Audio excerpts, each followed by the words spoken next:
Hello viewer, আসসালামু আলাইকুম। আজ আপনাদের সাথে শেয়ার করব কিভাবে পাকা তালের রস থেকে নরম তুলতুলে তালের পিঠা বা মালপোয়া তৈরি করা যায়, তার রেসিপি ও কিছু টিপস। আশা করছি আপনাদের ভালো লাগবে।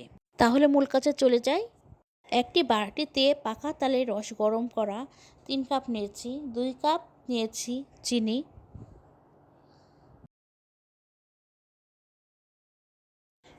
1 বাটি নিব নারকেল কুড়ানো, 2টি সাদা এলাচ গুঁড়া করে নিয়েছি,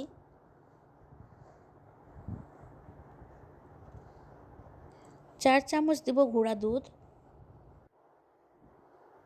হাফ চামচ লবণ, চালের আটা নিব 2 কাপ আর ময়দার আটা নিব 1 কাপ।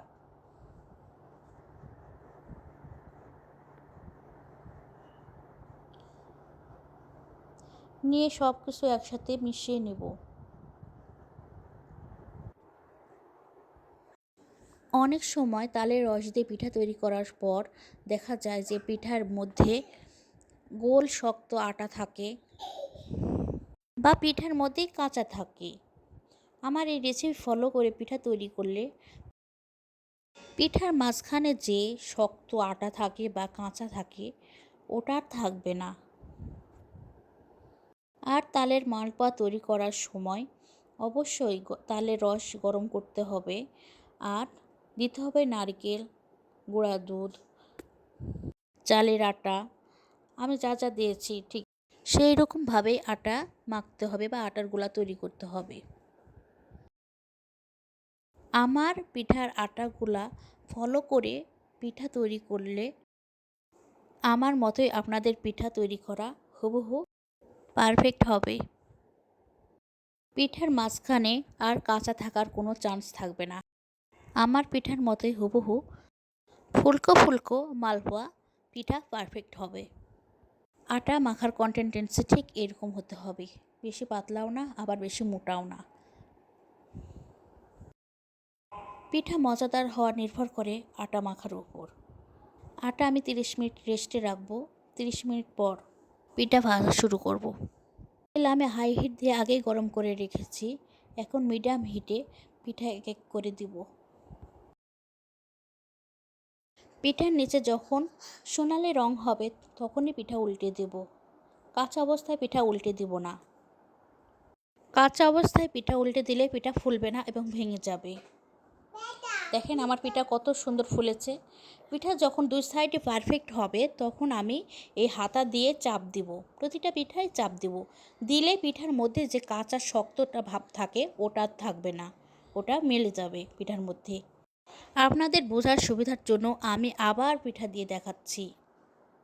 পিঠার প্রতিটা ব্যাচ ভাজতে আমার 5 থেকে 6 মিনিট সময় লাগবে।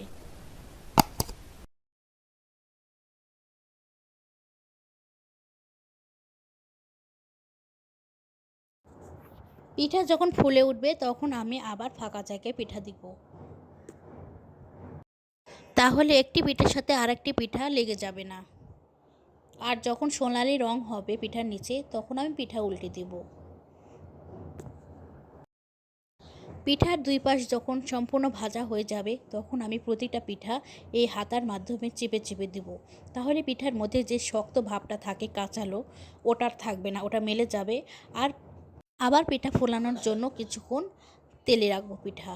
আবার যখন পিঠা ফুলে উঠবে তখন আমার পিঠা সম্পূর্ণ হয়ে যাবে আর পিঠা থেকে সুন্দর সুঘ্রাণ বের হবে।